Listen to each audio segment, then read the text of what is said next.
So I've been testing the Wimius G2 projector in 2020X, and here's the honest take after actually using it for a bit. First impression, it's surprisingly smart. You get Google TV built in, so no need for a Fire Stick or extra devices. Setup is super easy too, with autofocus and auto keystone doing most of the work in seconds. Picture quality, it's native 1080p with 4K support, and in a dark room it actually looks pretty sharp. Colors pop nicely, especially for movies and YouTube. But don't expect true cinema-level blacks. This is still a budget-friendly projector. Sound is decent. The built-in Dolby speakers are okay for casual watching, but if you're serious about movies, you'll want external speakers. Where it really shines is convenience.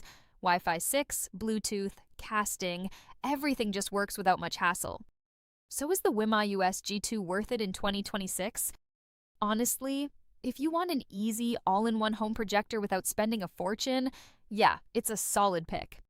Just keep your expectations realistic.